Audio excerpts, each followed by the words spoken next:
Genesis chapter 21. Now the Lord was gracious to Sarah, as he had said, and the Lord did for Sarah what he had promised. Sarah became pregnant and bore a son to Abraham in his old age, at the very time God had promised him. Abraham gave the name Isaac to the son Sarah bore him. When his son, Isaac, was 8 days old, Abraham circumcised him as God commanded him. Abraham was 100 years old when his son Isaac was born to him. Sarah said, "God has brought me laughter, and everyone who hears about this will laugh with me." And she added, "Who would have said to Abraham that Sarah would nurse children? Yet I have borne him a son in his old age." The child grew and was weaned. And on the day Isaac was weaned, Abraham held a great feast. But Sarah saw that the son whom Hagar the Egyptian had borne to Abraham was mocking. And she said to Abraham, "Get rid of that slave woman and her son, for that woman's son will never share in the inheritance with my son Isaac." The matter distressed Abraham greatly because it concerned his son. But God said to him, "Do not be so distressed about the boy and your slave woman. Listen to whatever Sarah tells you, because it is through Isaac that your offspring will be reckoned. I will make the son of the slave into a nation also, because he is your offspring." Early the next morning, Abraham took some food and a skin of water and gave them to Hagar. He set them on her shoulders and then sent her off with the boy. She went on her way and wandered in the desert of Beersheba.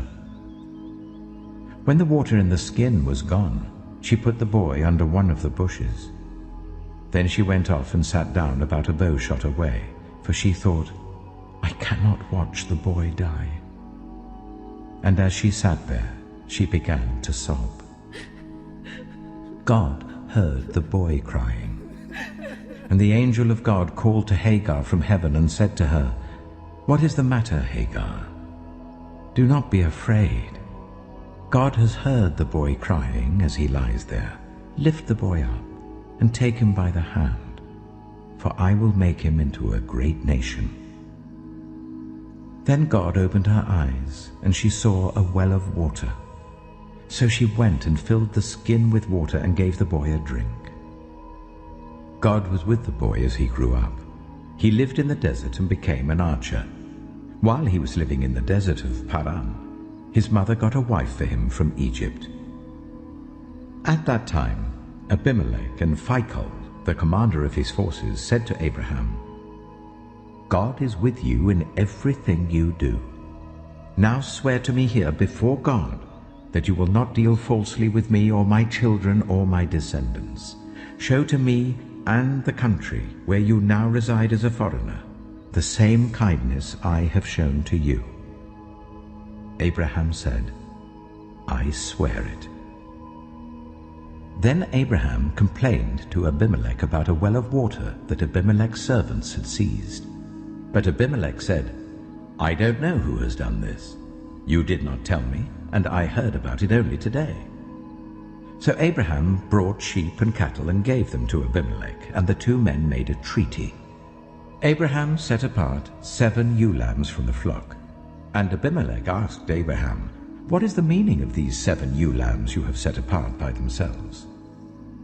He replied, "Accept these 7 lambs from my hand as a witness that I dug this well." So that place was called Beersheba, because the 2 men swore an oath there.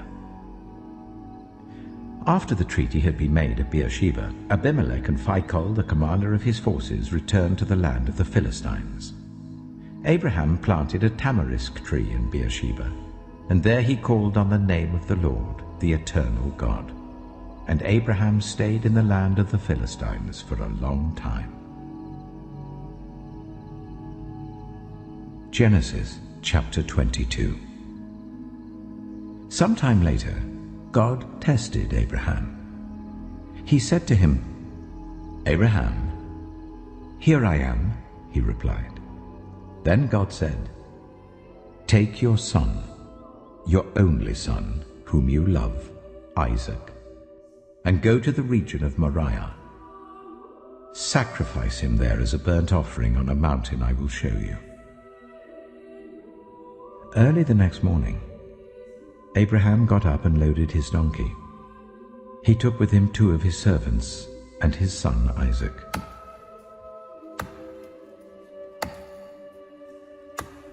When he had cut enough wood for the burnt offering, he set out for the place God had told him about. On the 3rd day, Abraham looked up and saw the place in the distance.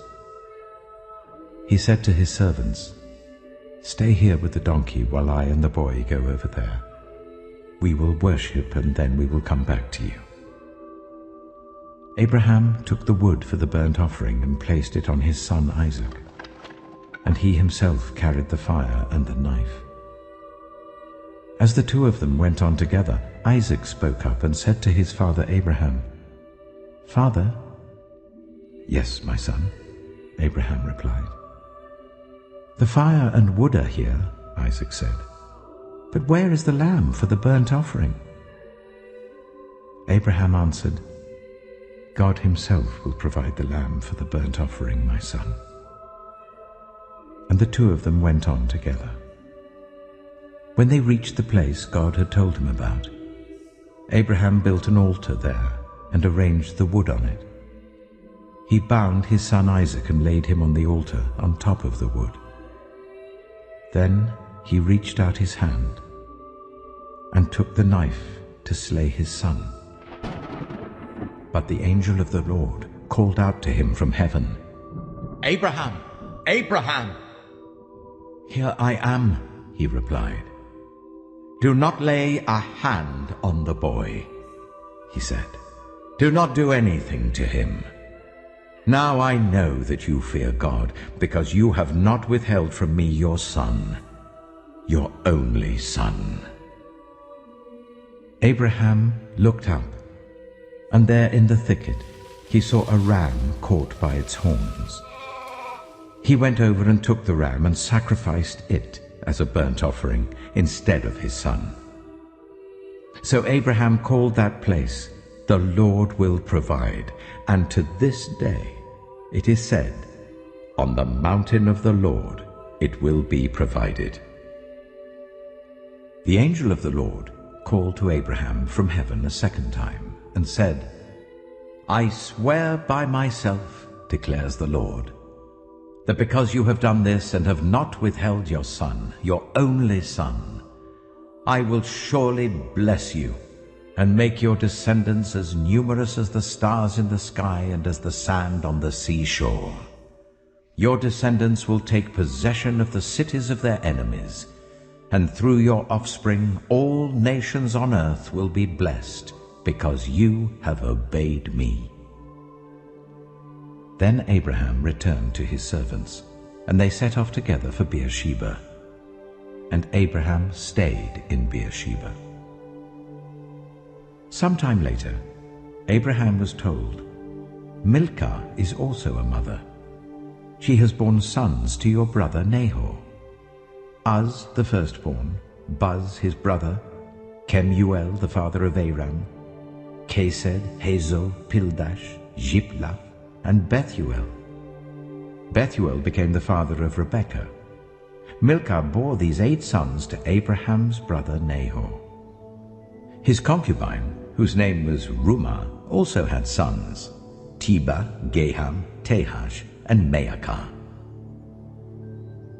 Genesis chapter 23. Sarah lived to be 127 years old. She died at Kiriath Arba, that is Hebron, in the land of Canaan. And Abraham went to mourn for Sarah and to weep over her. Then Abraham rose from beside his dead wife and spoke to the Hittites. He said, "I am a foreigner and stranger among you. Sell me some property for a burial site here, so I can bury my dead." The Hittites replied to Abraham, "Sir, listen to us. You are a mighty prince among us. Bury your dead in the choicest of our tombs. None of us will refuse you his tomb for burying your dead." Then Abraham rose and bowed down before the people of the land, the Hittites. He said to them, "If you are willing to let me bury my dead, then listen to me and intercede with Ephron, son of Zohar, on my behalf.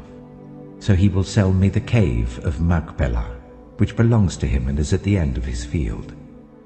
Ask him to sell it to me for the full price as a burial site among you." Ephron the Hittite was sitting among his people, and he replied to Abraham in the hearing of all the Hittites who had come to the gates of his city. "No, my lord," he said, "listen to me. I give you the field, and I give you the cave that is in it. I give it to you in the presence of my people. Bury your dead." Again Abraham bowed down before the people of the land, and he said to Ephron in their hearing, "Listen to me. If you will, I will pay the price of the field. Accept it from me, so I can bury my dead there." Ephron answered Abraham, "Listen to me, my lord. The land is worth 400 shekels of silver. But what is that between you and me? Bury your dead." Abraham agreed to Ephron's terms, and weighed out for him the price he had named in the hearing of the Hittites, 400 shekels of silver, according to the weight current among the merchants. So Ephron's field in Machpelah, near Mamre, both the field and the cave in it, and all the trees within the borders of the field, was legally made over to Abraham as his property, in the presence of all the Hittites who had come to the gate of the city. Afterwards Abraham buried his wife Sarah in the cave in the field of Machpelah, near Mamre, which is at Hebron, in the land of Canaan. So the field and the cave in it were legally made over to Abraham by the Hittites as a burial site.